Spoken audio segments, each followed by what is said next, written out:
Dr. Evans froze.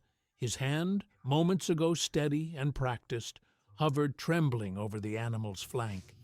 The sterile fluorescent lights of the examination room hummed with a sound that seemed to grow louder, more oppressive, filling the sudden, terrified silence between the two men. Arthur, standing on the other side of the metal table, water still dripping from the brim of his worn canvas hat, didn't notice the shift at first. He was too busy wringing his hands, his knuckles white, his heart hammering a frantic rhythm against his ribs. He just wanted the puppy to be okay. He just wanted the shivering, muddy bundle he had pulled from the storm to take a breath that didn't rattle. But then he saw it.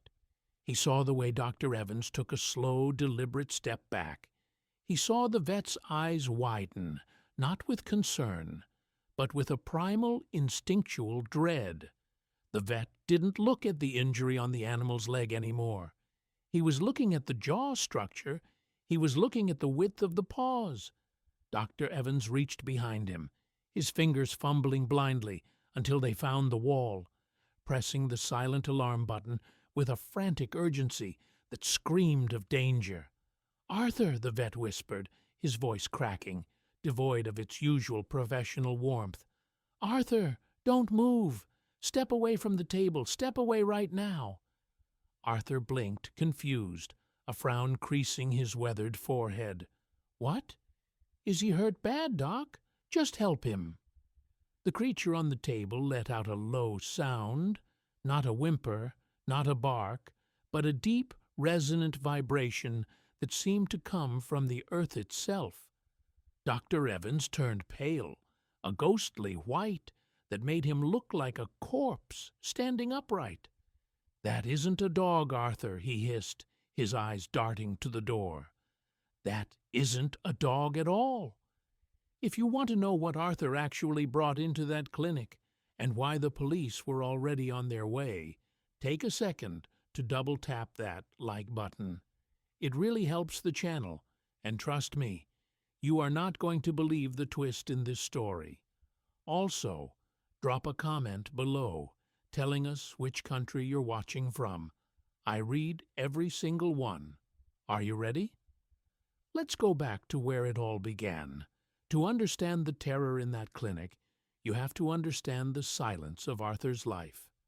Arthur was a man built of solitude and routine, a retired lumberjack who had spent more years listening to the wind howl through the Douglas firs than he had listening to human voices. He lived in a cabin that sat on the knife edge of the civilization, right where the paved roads turned to gravel and the gravel turned to dirt. It was a simple life, a quiet life. Every morning, Arthur would wake up at 4:30 a.m., long before the sun dared to peek over the jagged mountain peaks. He would boil his water in a kettle that had been dented 20 years ago, the hiss of the steam the only conversation partner he had. He would sit on his porch, watching the mist roll off the lake, a cup of black coffee in his calloused hands, feeling the cold seep into his bones in a way that felt like an old friend. He wasn't lonely, or at least that's what he told himself.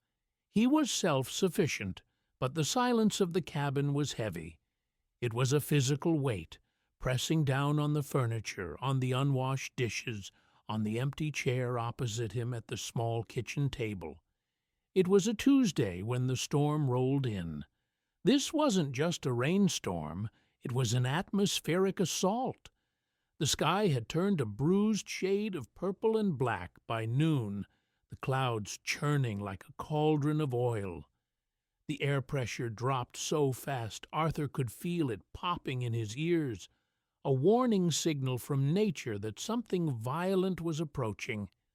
By evening, the rain was hammering against the tin roof of his cabin with such ferocity that it sounded like 1,000 stones being thrown at once. The wind screamed, tearing through the trees, snapping branches that had held firm for decades. Arthur sat in his armchair, a book in his lap that he wasn't reading, staring at the fireplace. The flames danced nervously, drafting from the wind coming down the chimney. The power had flickered and died an hour ago, leaving him in the gloom, illuminated only by the firelight and the occasional strobe flash of lightning that lit up the woods outside like a crime scene photo. It was during a lull in the thunder, a brief, deceptive pause in the chaos, that he heard it. It was faint, so faint that 99 men out of 100 would have missed it. It was barely a whisper against the roar of the gale. But Arthur knew the sounds of the woods. He knew the screech of an owl, the chitter of a squirrel, the heavy tread of a bear. This was different.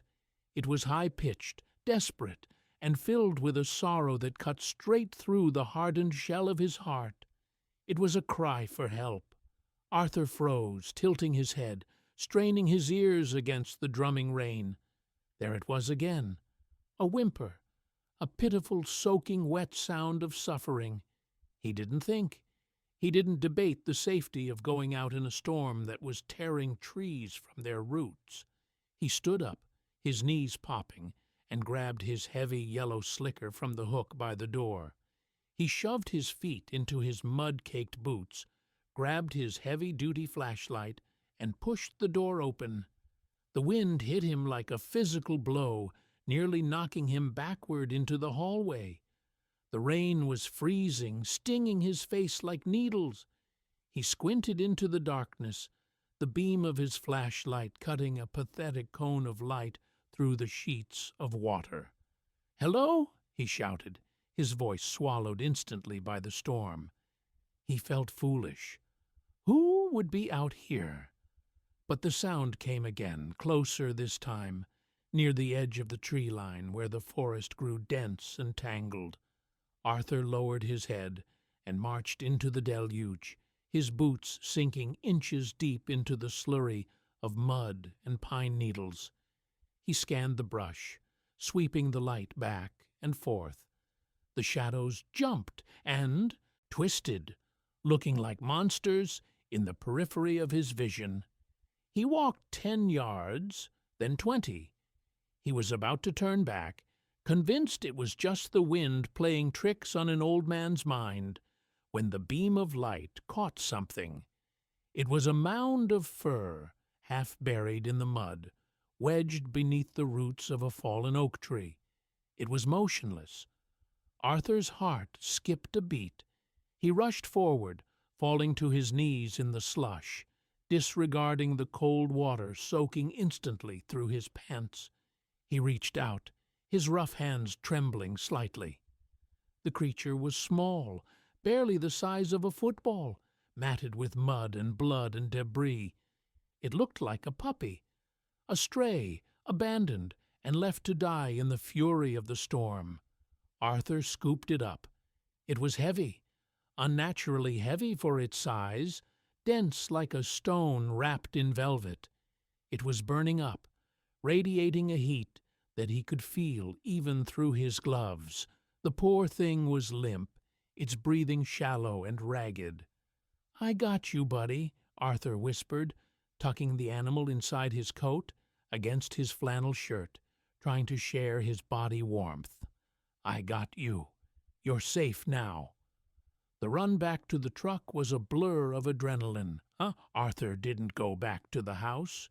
He knew, with an instinct he couldn't explain, that there was no time for towels or warm fires. This animal was dying. He needed a vet. He threw the truck door open and placed the bundle on the passenger seat, wrapping it in an old, oil-stained blanket he kept for emergencies. He climbed into the driver's seat, his hands shaking so hard he dropped his keys twice before he managed to jam them into the ignition. The engine roared to life, a comforting, mechanical growl in the face of the natural fury outside. Arthur threw the truck into gear and peeled out of his gravel driveway, tires spinning and spitting mud before finding traction. The drive to town was a nightmare. The roads were washed out, rivers of brown water flowing across the asphalt. Arthur drove with one hand on the wheel and one hand on the bundle next to him. The creature shifted. It let out a sound that made the hair on the back of Arthur's neck stand up. It wasn't a whine. It was a chittering, clicking sound, followed by a low rumble that vibrated through the seat. Arthur glanced over. The blanket had slipped. In the dim light of the dashboard, he saw an eye open. It was amber, bright, piercing, intelligent amber. It didn't look like a dog's eye. It looked ancient. It looked at Arthur not with gratitude, but with a fierce, calculating assessment. "Hang in there," Arthur said, his voice trembling. "We're almost there." He tried to convince himself it was just a trick of the light. It was just a scared puppy. A mutt. Maybe a husky mix. They had strange eyes, didn't they? He reached the town limits of Oakhaven 20 minutes later. Shattering speed limits he had obeyed his entire life. The town was asleep, windows dark, streets empty, except for the storm. The only light came from the 24-hour veterinary clinic at the end of Main Street. Arthur screeched into the parking lot, taking up 2 spaces, and killed the engine. He scooped the animal up again. It felt heavier now, as if it were gaining mass with every passing minute. It felt dense, coiled with muscle that didn't belong on a puppy. He burst through the glass doors of the clinic, dripping wet, looking like a wild man from the mountains. "Help!" he shouted. "I need help! I found him in the woods!" The waiting room was quiet, save for a woman with a cat carrier in her lap and an older man with a golden retriever. As Arthur rushed in, the atmosphere in the room shifted instantly. The golden retriever, a dog known for its gentle nature, suddenly scrambled backward, its claws scrabbling frantically on the linoleum floor. It let out a high-pitched yelp of pure terror, hiding behind its owner's legs, tail tucked so far between its legs it touched its stomach. The cat in the carrier hissed, a demonic, spitting sound, and began thrashing against the plastic grate. The receptionist looked up, startled. She saw Arthur, bedraggled and frantic, clutching the muddy bundle. "Sir, please calm down," she said, standing up. "What do you have there?" "I don't know," Arthur gasped, approaching the desk. "A stray. He's hurt. He's burning up." He placed the bundle on the counter. The receptionist leaned over to look. As she did, the blanket shifted. A paw fell out. It was huge. The pads were black and rough, the claws curved and sharp as obsidian. The receptionist paused. She looked at the paw, then at Arthur. A strange expression flickered across her face. Confusion, mixed with a sudden, inexplicable unease. I'll get Dr. Evans," she said, her voice tight. She didn't ask for his name. She didn't ask for insurance. She just turned and walked quickly, almost running into the back. Arthur stood there, his hand resting on the animal's flank. He could feel its heart beating. It was slow, too slow. Thump, thump, thump. It was a rhythm of immense power, like a war drum beating in the distance. The golden retriever was still whining, shivering violently. The owner looked at Arthur with suspicion. "What is that thing?" the man asked, pulling his dog closer. "My dog never acts like this. Never." Arthur didn't answer. He couldn't. He was staring at the mud on his hands. It smelled strange. It didn't smell like wet dog. It smelled like iron and musk and old pine. It smelled like the deepest part of the forest, the part where the sunlight never touches the ground. Dr. Evans appeared a moment later.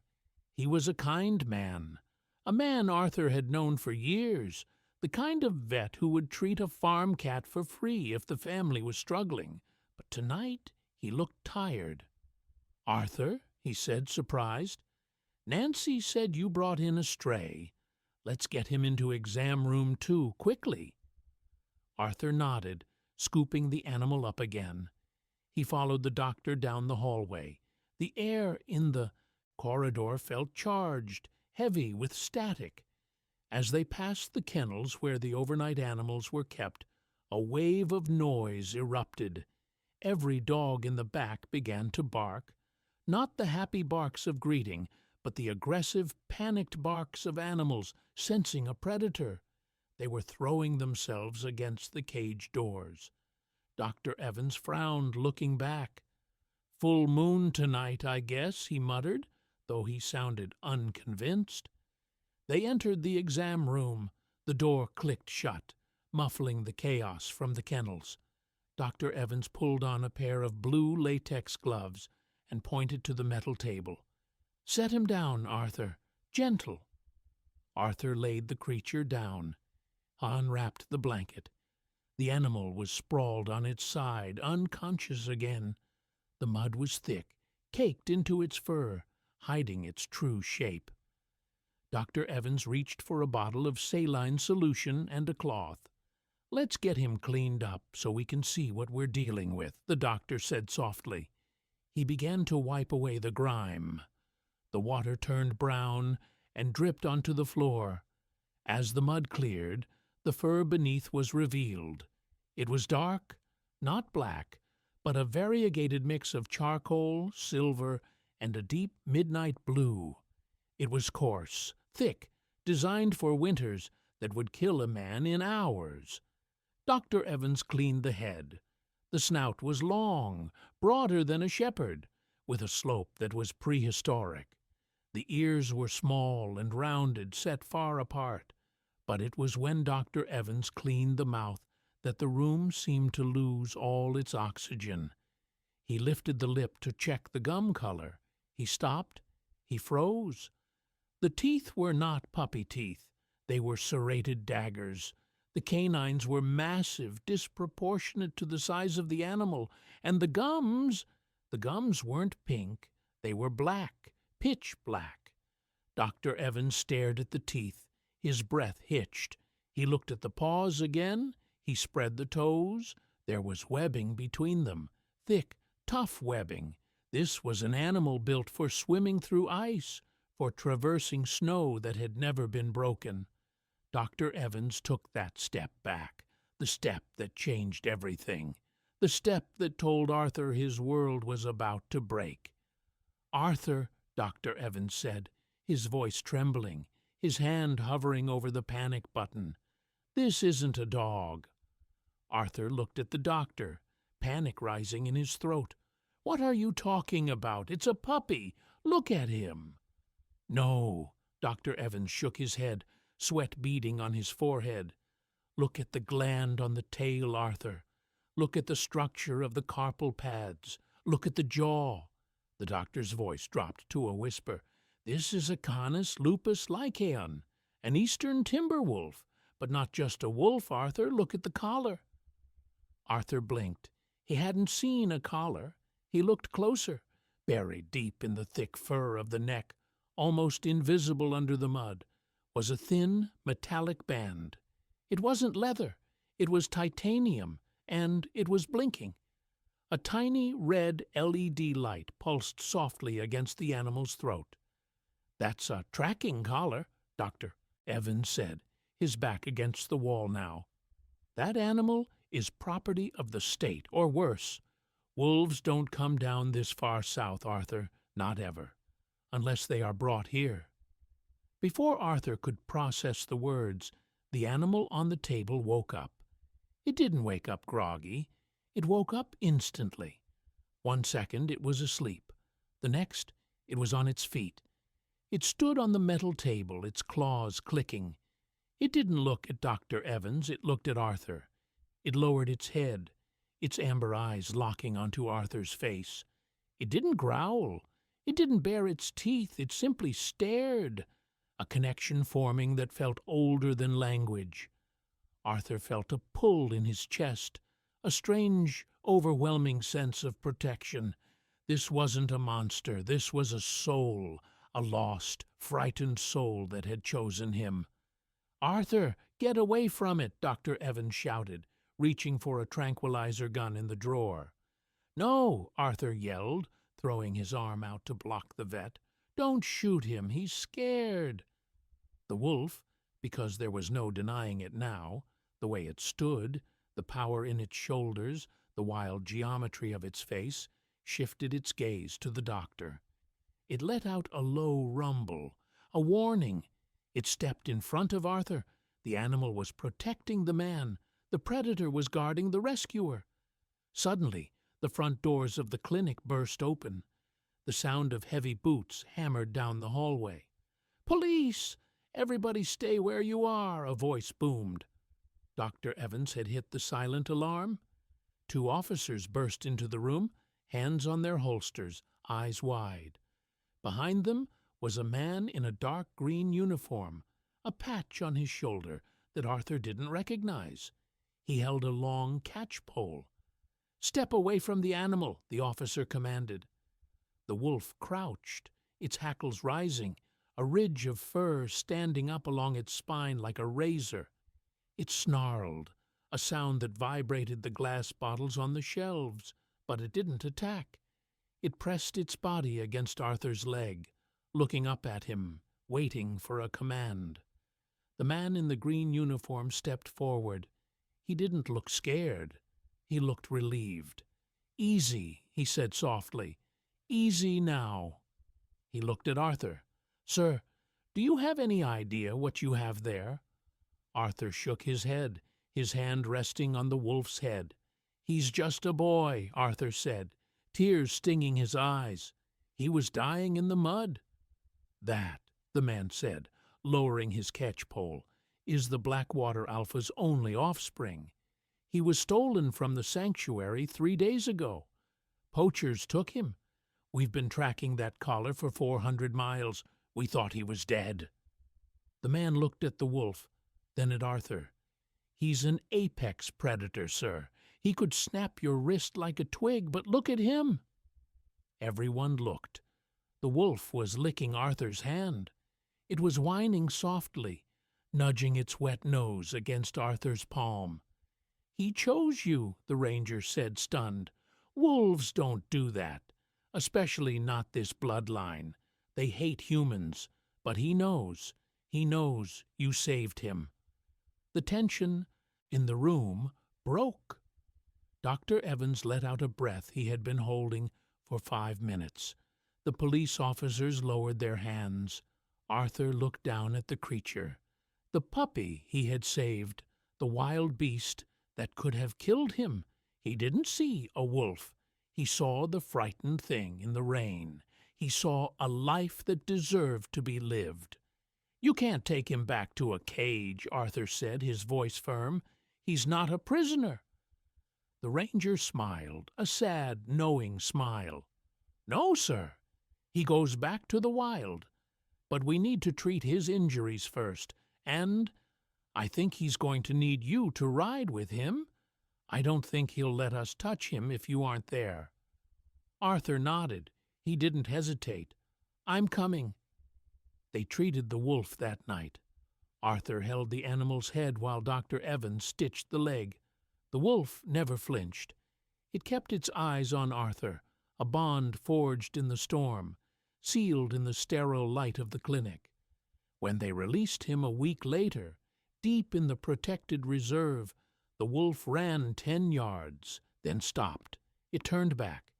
It looked at Arthur one last time, a silent acknowledgment, a promise of a debt that could never be repaid, before vanishing into the trees like smoke. Arthur went back to his cabin. He went back to his silence, but the silence wasn't heavy anymore.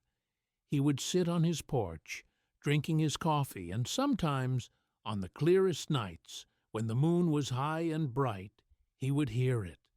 A howl, deep, resonant, and powerful. It wasn't a howl of loneliness, it was a greeting. And Arthur would smile, raise his cup to the tree line, and know that out there in the dark he was never truly alone, because sometimes the things we fear the most are the things that need us the most. And sometimes a hero doesn't wear a cape. Sometimes he just drives an old truck and isn't afraid of the rain. If this story touched your heart, share it with someone you love. You never know who needs to be reminded that kindness is the only language that every species speaks.